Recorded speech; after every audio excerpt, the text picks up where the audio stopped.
So Vision 2025 has been in the pipeline for about the last 20 months. I'm here about a little over 2 years, and we started a conversation about having a 10-year strategy.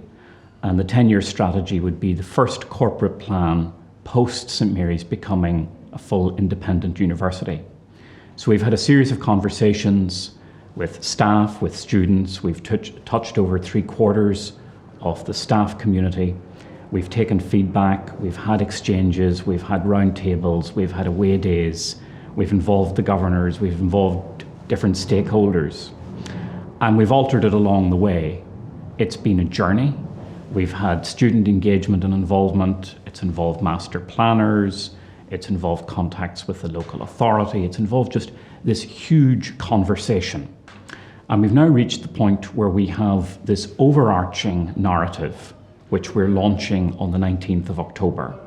And it's supported by a series of strategies in education, on enterprise, on public square, on research and international, and then touching in on finance as well, and also on estates. And that is to bring us to the stage in 2025 where St Mary's will take its rightful place in the middle of the British universities, but with that distinct identity. And that is a faith-inspired identity of what is a public but faith-based university that is open to all.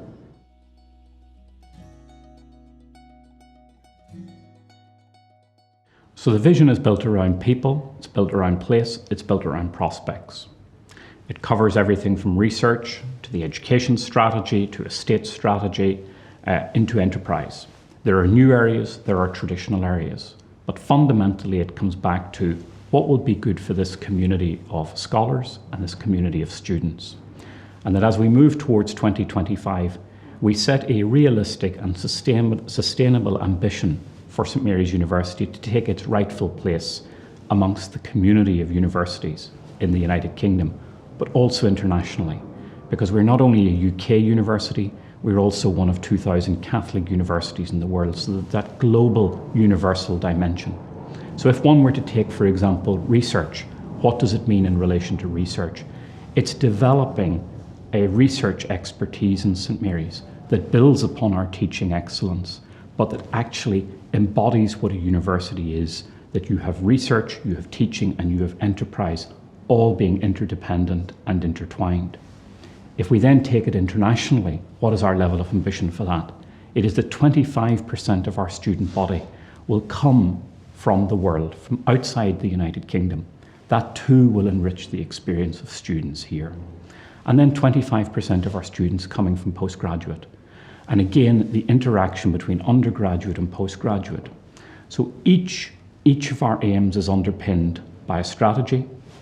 And in terms of 2025, we would hope that it will mark a century of our presence here in this site in Strawberry Hill. But the new strategy, which we will now implement from the 19th of October going forward, actually prepares us for the next century of activity here on the site in Strawberry Hill.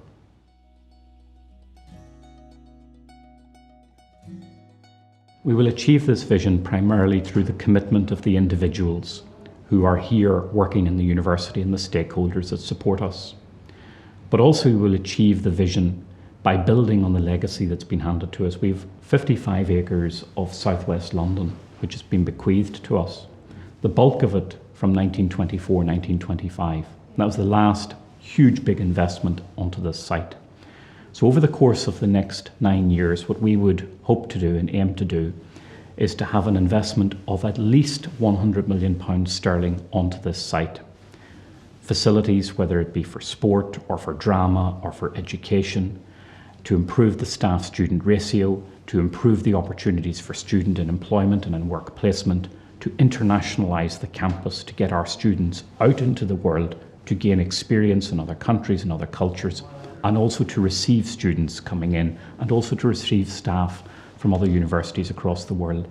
It's a very ambitious set of targets, but it's one that we believe is achievable and sustainable at the same time.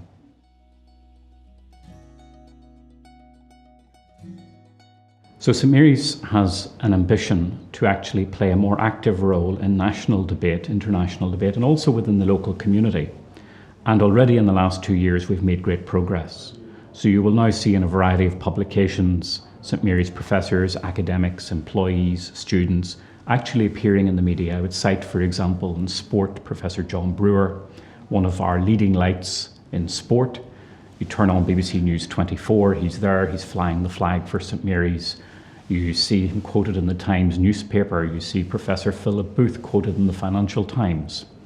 And again, it's St Mary's taking its natural place as a university with a set of commitments to wider social capital, actually making a contribution and having an impact, and that being natural, and that the research that St Mary's produces actually having real impact on real people's lives, not only affecting things like the Research Excellence Framework, but really contributing to the public policy debate in the United Kingdom and enriching it.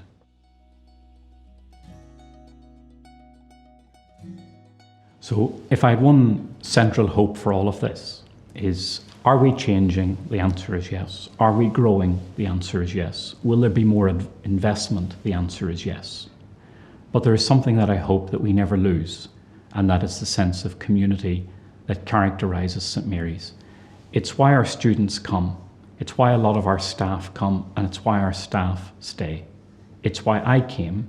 It's why I stay. When you cross the threshold here, something is different. You're in London, but you're walking into a village.